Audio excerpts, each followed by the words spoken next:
नसीबुल कादरी को भी हल्के में मत लेना, कहता है तो हक कहता है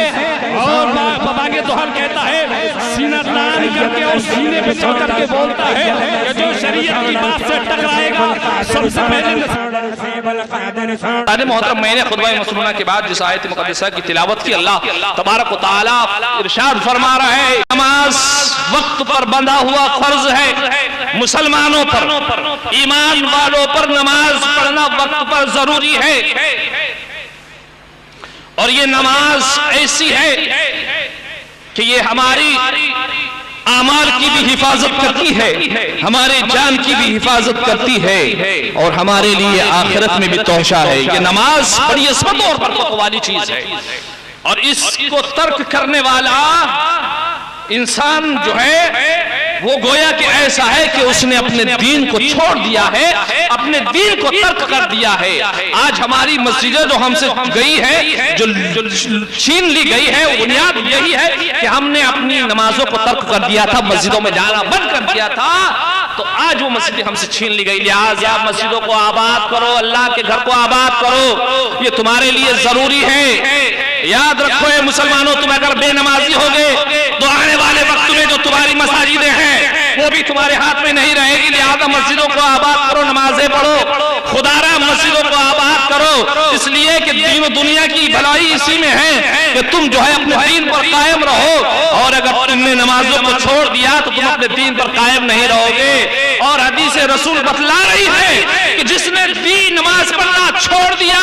गोया कि उसने अपने दीन ही को छोड़ दिया।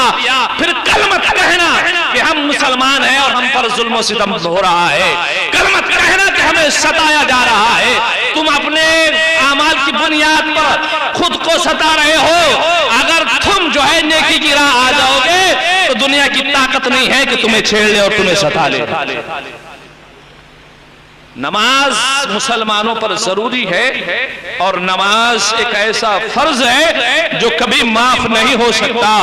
याद रखो है मुसलमानों, अल्लाह के रसूल सल्लल्लाहु ताला अलैहि वसल्लम फरमाते हैं कि जो बंदा अच्छाई के साथ में वुजू करता है, वक्त पर जाकर मस्जिद में नमाज पढ़ता है और मस्जिद में खुशू व खुजू के साथ में अदा करता है और उसके साथ साथ सुन्नतों और नवाफिल का भी एहतमाम करता है, तो नमाज अल्लाह की बारगाह में जाती है और कहती है मेरे परवरदिगार आलम जिसने मुझे इस तरह से दुनिया में कायम रखा, अल्लाह तू भी उसे दुनिया में उसी तरह से कायम रख, उसकी जिंदगी को बहार बना दे। और जब नमाज तुम्हारी बारगाह खुदाबंदी में जाती है, जिसे तुमने अदा किया है, सही तरीके से वजू नहीं किया, ना सही तरीके से रुकू किया, ना सुजूद किया, दिल नहीं लगा नमाज में, सर को मारा, सुन्नतें छोड़ दी, नफल छोड़ दी, भाग गए, तो नमाज अल्लाह की बारगाह में जाकर के अर्ज करती है मेरे मौला, ऐ परवरदिगार आलम, तेरे इस बंदे ने मुझे ना कोई सही तरीके से अदा किया, ना सही वजू किया, ना सही रुकू किया, ना सुजूद किया, ना उसका नमाज में दिल लगा। वो नमाज जो है एक बुरी शक्ल में रब की बारगाह में जाती है और कहती है मेरे मौला, जिस तरह इसने मेरा बुरा हाल कर दिया है, मौला तू भी उसका उसी तरीके से बुरा हाल कर। याद है लोगों, याद रखो तुम पर नमाज फर्ज है, तुम्हें नमाज माफ नहीं है, उसका अदा करना तुम्हें हर हाल में जरूरी है।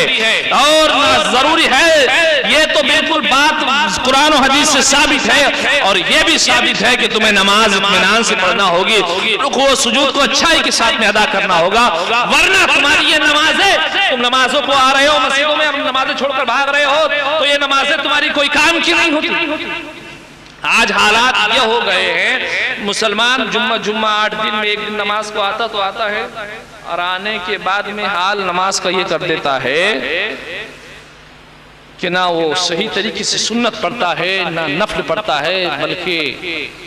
वक्त पर आता है 2 रकात नमाज कैसे भी पढ़ लेता है, दिल लगा कि नहीं लगा, और फिर जैसे ही सलाम फेर दिया जाता है, दुआ होती है, उठ करके भाग जाता है। तो ऐसी नमाजें मत पढ़ो खुदारा, तुम्हारी ये नमाजें, इस तरीके का रवैया कोई काम आने वाला नहीं है, ये तुम्हारी नमाजें मुंह पर फेंक कर मार दी जाएगी। ये ऐसी नमाजें जो तुम अदा करते हो पहले तो तुम सबसे पहले कि हफ्ता भर नमाज नहीं पढ़ते, नमाजों का कोई एहतमाम नहीं है,